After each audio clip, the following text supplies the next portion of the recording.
Power of Inspirational Design session for the LEAP 2020 virtual conference powered by the advisors at Madlow. I'm Michelle Oldham, and today I'm joined by Adam Roatmill, Product Discovery and Design Lead from AstraZeneca, Kim Marchant, VP of Design Operations for JP Morgan Chase, Amanda Stockwell, author of UX Courses for LinkedIn and founder of Stockwell Strategy, and Shamala Prayaga from Ford Motor Company, where she leads the autonomous vehicle digital assistance efforts, otherwise known as voice interaction design.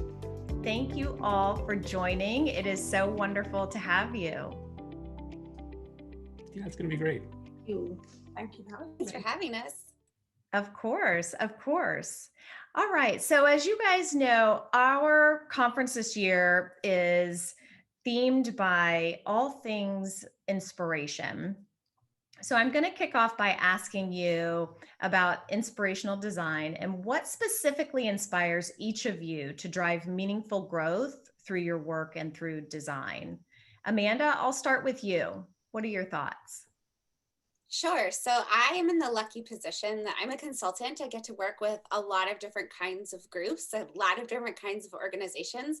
And what really inspires me is watching the teams that I work with grow and really come to value user experience and to see how much they can change their own work, the overall value of the company in some cases, and really kind of drive growth and change in their organizations. So I really love working with different teams at different companies. And I tend to work with people who are newer to user experience and helping them kind of build their habits, build their practices, and see how much change it can have over time. And so, although it means that I sometimes work myself out of a job with them, I absolutely love watching teams grow and kind of helping people kind of grow to understand and get to a place where UX is an integral part of their process.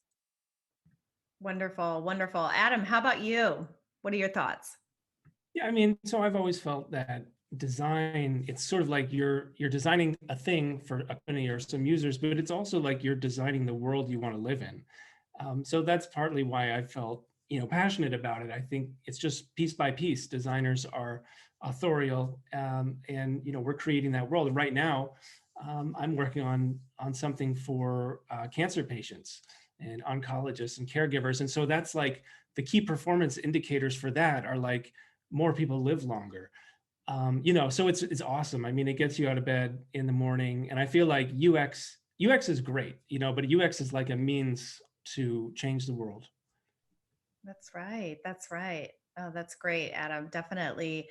Kim, what are your thoughts? Gosh, yes. I mean, I think throughout my career, I've generally been inspired by the same thing, which is why I still work in the same line of work, which is being part of a team, being part of a team of designers particularly, but all sharing, and this is generally because I worked in-house actually for one particular brand, shared goals, right? You're all in it together, hopefully you're all clear on where you want to get to, and that is the thing that kind of gets me up in the morning and gets me motivated and helps me motivate the teams I work with, because we are all driving hopefully towards the same thing, and that can, I think, done in the right way, shared in the right way, and worked on things together can really help to inspire you to get further and do more, Absolutely. Absolutely. Shamala, how about you? I'm sure you have an interesting perspective given your line of work. Yeah, so I would say, collaboration inspires me a lot. Like everyone else said, at some degree, collaboration is, like when you collaborate with developers, designers, and everyone is speaking the same language and they will understand the common shared goals of, what we want from the users and, their expectations and all of those things. When everyone does that and, we are able to collaborate, communicate, share ideas, understand the constraints and be creative about those constraints and design solutions, I feel like, that is what inspires me a lot.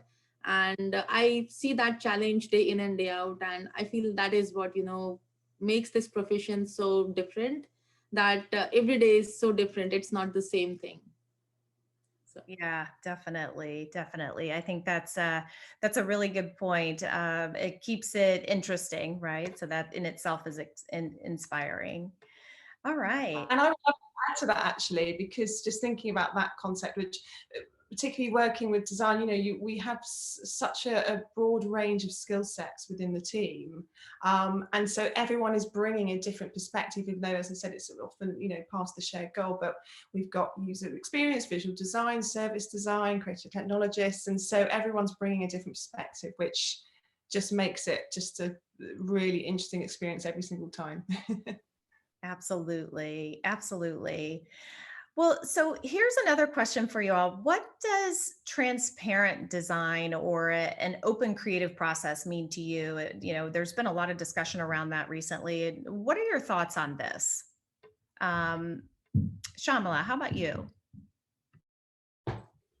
So, see, transparent design for me is where everyone understands, what we are working on. So for example, I have been part of some projects where developers are not included till the end, and they'll come in very late, wherein you design everything, then hand off the specifications, and they don't understand the goals, the users, or anything as such, and they've been struggling now to, design it. On the other side, I've also had experiences where right from research, I have included developers like, hey, come on in, let's do this co-creation together. And they've been part of the co-creation workshops, or they've been part of, usability testings and all. And the mindset is completely different when we do something like that. So what I feel is, like throughout, if we all know the feature, we all know, what we are working on, everyone understands their roles, but also is able to, collaborate and work with others. For example, I work very closely with developers, even to understand the technical limitations right from the beginning before I propose, instead of just designing something and giving and saying like, this is the, moonshot vision. And they're like, this is technically not possible, right? So I feel like all of these things like communication or collaboration or involving every stakeholder right from the beginning is transparent design for me. Awesome. Amanda, what are your thoughts? Yeah, so I sometimes have a particular challenge with this because very frequently I get brought in by one particular group. And a huge part of my job actually within a team is to build that transparency, right? It's to come in and say, okay, marketing team, I know you're the ones who hired me, but actually the support team and the dev team and the product team and the research team and the design team and probably some other teams I'm forgetting all need to know about this work that we're doing. And we all need to be aligned. And people say with all kinds of different jobs that the technical skills are not always the hardest, that it's usually the people. And I think that's especially true in research and design. And so I really make it a point to build relationships with different people across, no matter who hired me, to build relationships. And I sometimes it's a challenge, but sometimes it's an advantage that I can kind of lend an outside perspective. Sometimes I have the opportunity to say things to people that maybe the teams who've hired me can't really say based on politics or just the way things are kind of set up. But so that's actually another one of the pieces that I really love about getting to work with lots of different teams is a lot of times I get brought in to be that connector. And, Michelle has seen me at a party. I can't really help it. I do that anyway. So it works out quite nicely for me. But for me also, one of the other kind of important things is that transparency doesn't necessarily mean that everybody has to be involved. And I get a lot of pushback sometimes that people are like, well, I'm a developer, I should be coding. And I'm like, yo, you're right. That's fair. And I'm not trying to make you do my job. I'm trying to make your job easier. I'm trying to include us all the way along. And so a lot of the conversations that I have around transparent design is sort of bringing in the right people at the right times and giving them information that they can work with without, sort of disrupting workflows or kind of finding the right balance of asking who to do what and who to invest time in certain things. So it's a tricky balance for sure, but it's another one of my kind of favorite things about being in this kind of a role is getting to connect different pieces together across organizations. Yeah, definitely. Building relationships for sure, very critical. And I love what you said, Amanda, about bringing people in at the right time. That's really very important versus waiting until the very end. So, Adam, thoughts? Yeah, I mean, I think that the co-creation piece to me has been one of the best things that's changed, I think, about the design profession from, at least what I remember. let's say 20 years ago as a graphic designer, it was all about kind of like you'd have one meeting with a client, then you'd go off and come up with a bunch of ideas and iterate on stuff, and then you'd bring it back and hopefully they wouldn't reject it. And sometimes they would. And it was like always this big, suspenseful thing. But now you just involve them in the process throughout, and you involve users and all these other folks if they can come. And then they all have a shared psychological investment in it, and they've all felt like they've created it together. So you don't have to like sell it at the end. It's more like you're celebrating, like, yeah, we got it across the finish line. Let's keep going. So I think that's really awesome. And I also think, just in terms of transparency, I think a lot of really great companies are openly writing about their design process, podcasting about it, blogging, and they're making assets available. Like, here's our design system that we spent 2 years making. You can have it. Here's how we did it. Whatever. And like Figma has this community area now where you can search for all kinds of stuff and download it. That's available for everyone. I just think that's really cool. That's awesome. Yeah, I totally agree, Adam. Definitely in the spirit of being transparent. That's a great example. Kim, what are your thoughts? Gosh, so many thoughts. And it's been really interesting actually to come in at the end of this, because I'm just listening to everything that you've just said, all of you. And it reminds me how much things have changed since, so you said, 20 years ago, you kind of real kind of, waterfall approaches even to design in a sense of like, speak to the client, get the requirements, go off and do the work and then present it back. That has changed so much. And as part of my role as design ops at JP Morgan, but also in previous roles as well, it is about being, we're at the forefront there of like connecting and surfacing information. But really, Amanda, you touched on that as well, which is that doesn't mean that everybody needs to know everything and be involved in everything. So it's also being really strategic and bringing people in at the right time. And it's a very delicate balance. But the key thing is, as you've said, thinking about what can you share, what can be out there and open. So can your toolkit, I mean, when I was at Sainsbury's, I was heading up their design operations team, and we released our toolkit to anyone that wanted to learn from it, and I think that kind of transparency is fantastic, because that really kind of elevates this concept of learning from each other, even if you are in different businesses, right? We've all got learnings to share with each other and from each other, I think.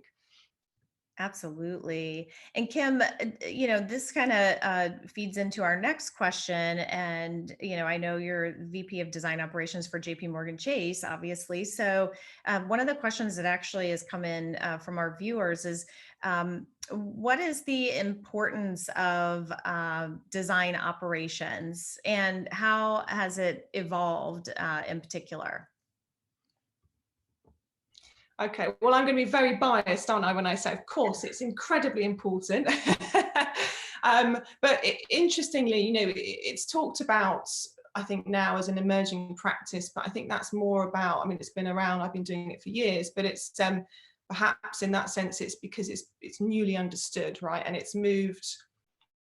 If I think about what I was doing years ago, it was coming back to what I said before about, gathering requirements, briefing designers, organizing pipeline of work and resourcing.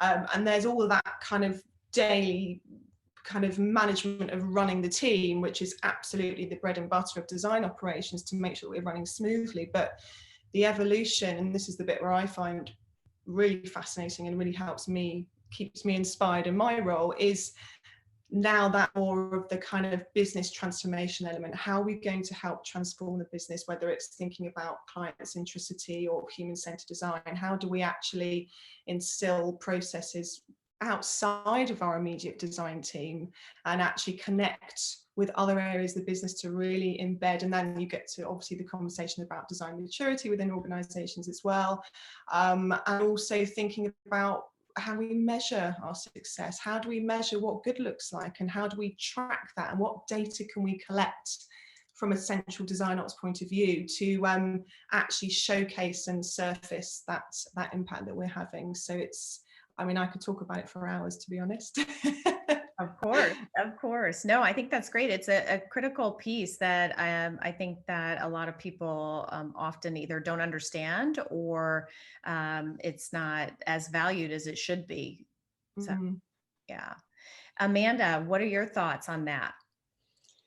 Yeah, well, so another sort of piece of design operations that I often get involved in is the hiring part, the building the teams, and what should your team structure look like, and how do you hire them, and how do you do that in a way that means that you're not just hiring the 5 people that you worked with your last company or the 5 people who look just like you.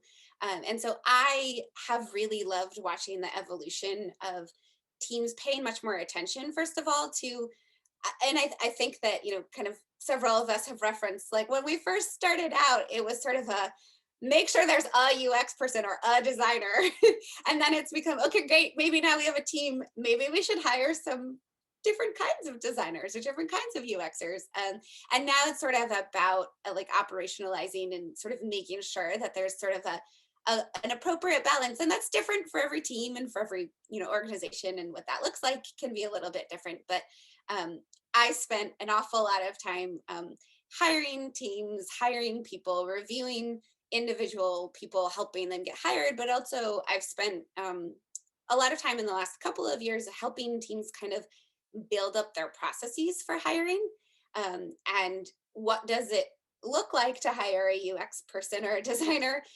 What sort of skills might you need based on what you're looking for? And so I think that there's been a ton of evolution there and change. I think there's still a lot of work to be done in terms of diversity.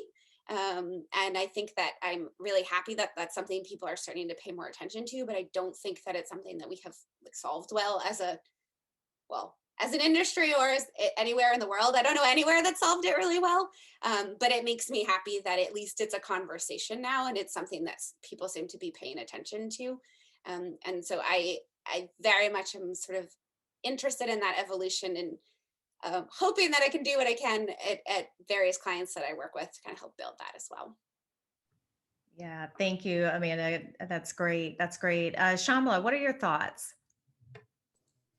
So the moment, there are a lot of designers working in a company, we need to maintain consistency. We need to maintain, some sort of standards. It becomes so important. For example, when I used to work for Amazon, there were like almost 10,000 plus UX designers. Now, every designer thinks differently. Even if you talk about visual designers, researcher, everyone thinks so differently.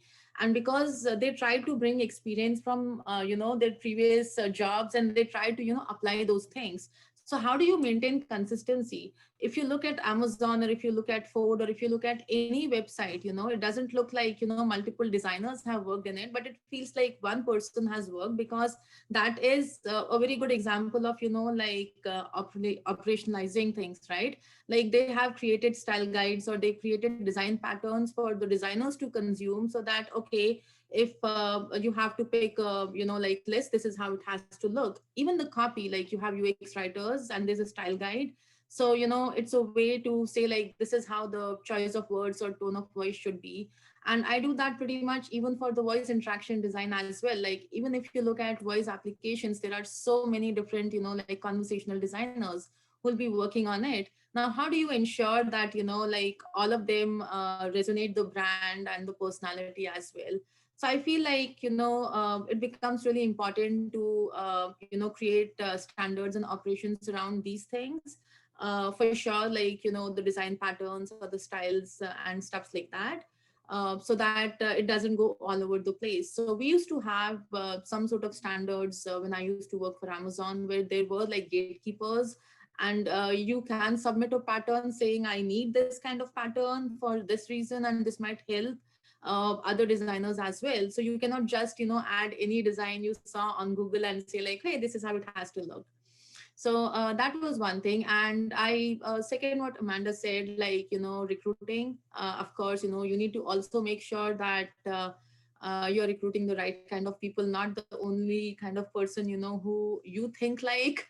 So you need to also make sure that you have different diversity and diversified mindsets and people from different backgrounds, because they will bring in some things which maybe like one person will not be able to. So again, going back to the team and what kind of team you build up is also part of the standards and operations. So yeah, definitely great points. Adam, what are your thoughts on design operations? Yeah, I mean, I think so much of design is about creating the right conditions for design to be able to happen. And a lot of that is about relationships. You know, one of the things that I do anytime I join a company is I start literally scheduling coffee with all these kinds of people, like everybody. And people usually wonder, like, what are you doing? Like, would you rather be chatting or would you rather be getting stuff done? But then they see later, it's like, oh, you have relationships with 100 people. And every time you walk into a room, they're like, hey, I know you. Like, you know, you told me about your kids or, you know, whatever, like where you went on your honeymoon. And then later I'm like, hey, you know, I need to collaborate with you on this thing, or I'm trying to do something with somebody else. And it'd be really awesome if, you know, and they're just so much more open to it. I think, you know, more and more people start doing that. I think, you know, cubicle culture, COVID notwithstanding, you know, cubicle culture is gone. And I think, you know, that's just a great thing that's happening now at our companies. Awesome. Aside from that, I think, you know, having the time that you need to do the work, having time set aside for research, having the right size team. I will say one of my sort of like pet peeves is I think a little bit of mythology that got created in Silicon Valley about kind of the lean team, the agile ninja team, where people think like, oh yeah, you know, I read about this. You just have 3 people and put them in a room and then like blammo, you know, instant product. And I think that's not really true. I mean, you may have 3 people working on one little part of it, but you do need, it's a real thing. You need like a lot of people involved in order to have, if you want to be like Spotify or Google or whatever, you do need a lot of people involved. Interesting. Interesting. I love what you said about relationships too. That's been a common theme out of all of the answers here. And as we all know, I mean, relationships are like currency, right? I mean, people love doing business with people they like, and so you build relationships in order to get that buy-in. So, all right. And Oh yeah, go ahead, Kim. I was going to say, I know I'd love to add to that as well in terms of thinking about when we think about design ops and organizational design as well, thinking about, you know, those relationships are built up through long periods of time sometimes as well. So sustained teams, right? Long-lived teams, people that are working in a pod or a group together for a long time. And that's another thing that really takes some kind of planning and organization on a design ops side as well. But then also thinking about, has that person been on that project now for too long? Do they need to move and rotate? And then if you move that, but so it's a constant juggle really to make sure that people are feeling motivated, inspired, but also you've got to get them to a point where they understand their product. People are understanding each other as well, particularly when you're coming from different angles. So just the relationship piece is absolutely key, but helping to organize that and make that happen is also super important. Yeah, absolutely. Great thoughts. Great thoughts. All right. We have one other question that just came in. And I think Amanda, you touched on this a little bit too, diversity of thought and diversity of community.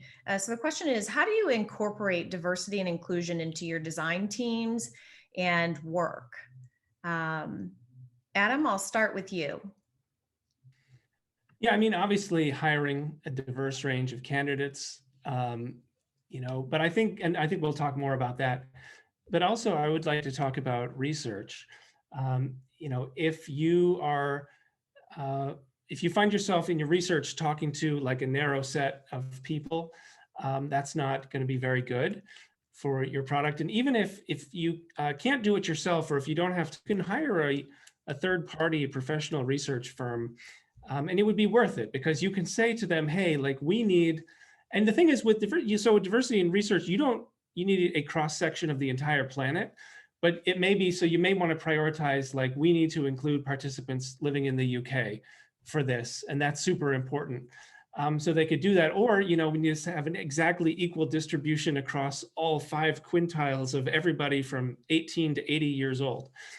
Whatever it is that you need, if you can't do it yourself, you can have somebody who does it all the time. And then lastly, I would also like to say that, you know, when we make personas, it's important to make sure that someone in your persona has like a disability.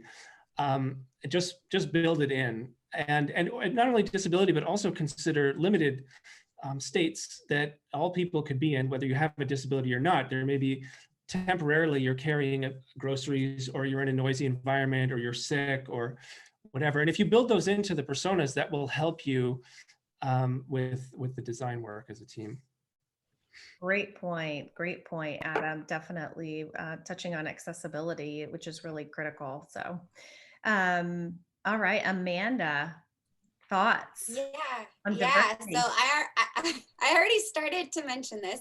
I think one of the hardest things for teams even teams with the best intentions who want to hire diversely, the real truth is that most people hire based on other people that they know or recommendations that they have. And so while it's absolutely great to build relationships, sometimes what that also means is it's really easy to just hire people that you already know.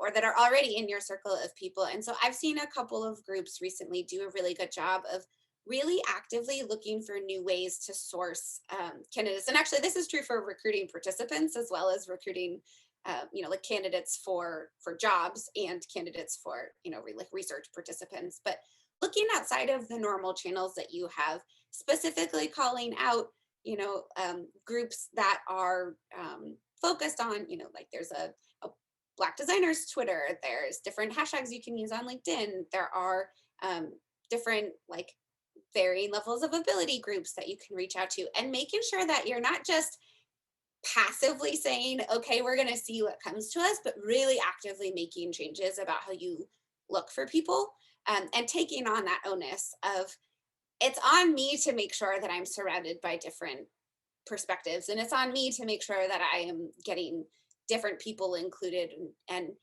even just really basic things like if you're hiring, removing the names and the ages from the resumes, really super basic stuff.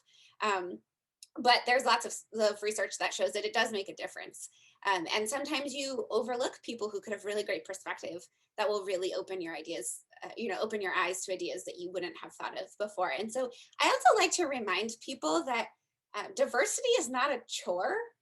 It's a benefit, right? Like you'll do better if you have a diverse set of people, and diversity also looks different ways. Like absolutely, ethnicity is important, nationality is important, ability or lack of ability is important. There's lots of different ways that you can think about and that you should be thinking about diversity. And I also like to remind people like it's in your best benefit to have a wide range of perceptions, but there's also more than one sort of access to look along diversity for. So making sure that you're really actively looking at different things and really being really honest with yourself about what you've done before, and being willing to make those changes. Sometimes it's really hard, but it's really worth it, and it'll really benefit you ultimately. So I like to kind of remind people that you're not doing this to check off a box or to make yourself feel better. Like it's really truly for your benefit. As well as to Adam's earlier point, like design the world you want to live in. If you want to live in a place where everybody is equal, then you've got to act that way too. So I remove myself from the soapbox, but I get really excited about this kind of thing. Yeah, no, I appreciate your thoughts, Amanda, and I couldn't agree more. I mean, there's plenty of research and studies out there that show that, diversity of thought, diversity and inclusion in terms of, different people across all spectrums and working on different projects makes for a better outcome. Right. So there's plenty of information. McKinsey publishes a ton of information on this. So for those that are interested. All right, Kim, what are your thoughts on diversity? Well, yeah, and Amanda, I'm nodding furiously at everything you've just said there, and it made me just note a couple of things down actually, that thinking about particularly when hiring, making sure the people that are doing the hiring have had some training in how to hire because a lot of people could be thrown into it, right? And suddenly they're a manager, suddenly they're hiring. So I think there's lots of courses out there like unconscious bias, right? So thinking, we may not even be consciously making these decisions. So I think that would, for me, is like if I could just mandate that across the board everywhere, I would, and I'm not I know that seems a bit full on, but it's one of those things, you know, if you're going to hire people, you need to have some kind of, you know, get the basics and be really kind of open with yourself about where those unconscious biases might sit, might lie. And the second thing as well is thinking about diversity of types of experience. So not always going for people that have gone and done a master's or a degree at a certain college for 3 years, but actually thinking, you know, there are many more ways now that people are getting their design experience, design credentials, and skill set. And I think we need to be much more open to those kind of different backgrounds of training as well, rather than just everyone having the same, because that also then suggests it's a certain type of person, right, as well. So those are my two things. And I think with regards to generally kind of diversity of thought within a team, I think getting to know each other and understanding each other's different personalities and behaviors and understanding where we're different.